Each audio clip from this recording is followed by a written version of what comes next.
Jason thought he did everything right. He waited until his 30s to buy.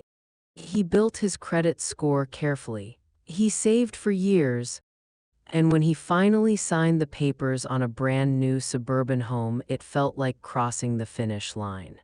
4 bedrooms, open kitchen, white cabinets, a backyard big enough for barbecues that hadn't even happened yet. The price tag was $520,000, his mortgage payment $3,050 a month. Everyone told him the same thing: you made it. What nobody told him was that the mortgage was only the beginning. The first surprise came in July. Texas heat doesn't negotiate. His electricity bill arrived at $512. Not a mistake, not a one-time spike. Just the cost of cooling 3,400 square feet of air nobody was standing in. Upstairs rooms stayed empty most days. But the AC still ran nonstop, because empty space still costs money. Then came property taxes, $7,400 a year, that's another $616 every month. Insurance. Storm coverage pushed it to $230 monthly. The HOA, $180, water and trash, $160, lawn service he didn't have time to do himself. Another $140. Suddenly, the math looked different. Mortgage, utilities, taxes, insurance, maintenance, fees. His real monthly housing cost wasn't $3,050. It was closer to $4,900. Jason earns $98,000 a year. Sounds comfortable after taxes, retirement deductions, and health insurance.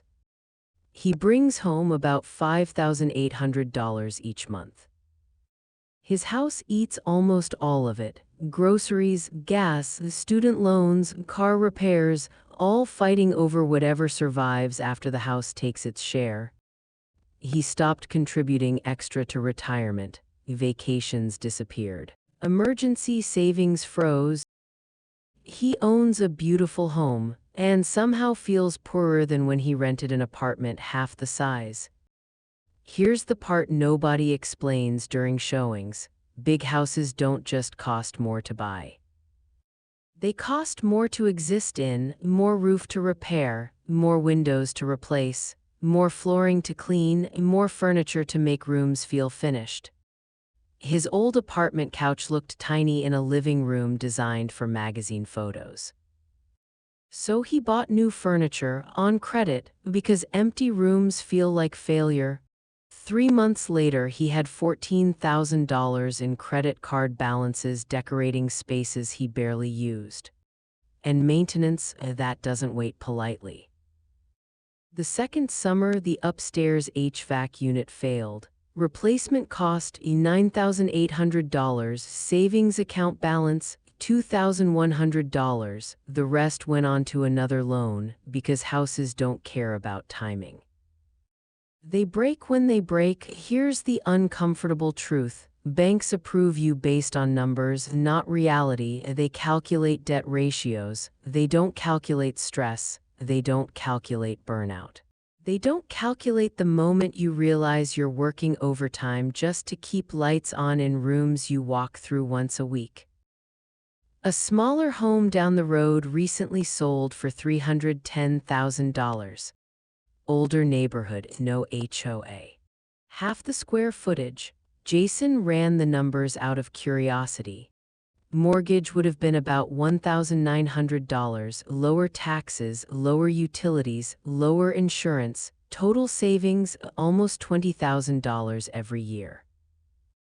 $20,000, that's retirement contributions, investments, freedom money. Instead, it disappears into heating guest bedrooms and mowing grass nobody sits on. And here's the irony: studies keep showing the same thing. After basic comfort is met, happiness barely changes with more square footage.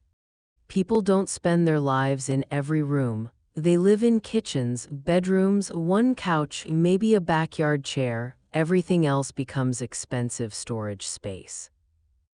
The real trap isn't the house. It's comparison, friends posting closing photos, neighbors upgrading kitchens, social media convincing you adulthood has a minimum square footage requirement. Success starts looking like granite countertops instead of financial security.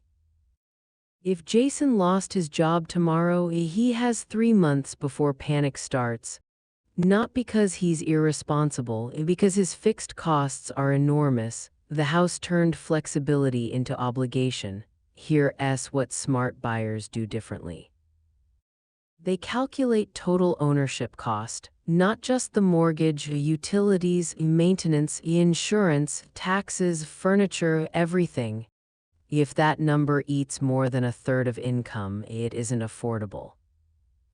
No matter what the lender says, because freedom isn't having the biggest driveway on the block. Freedom is sleeping at night knowing one bad month won't destroy your future.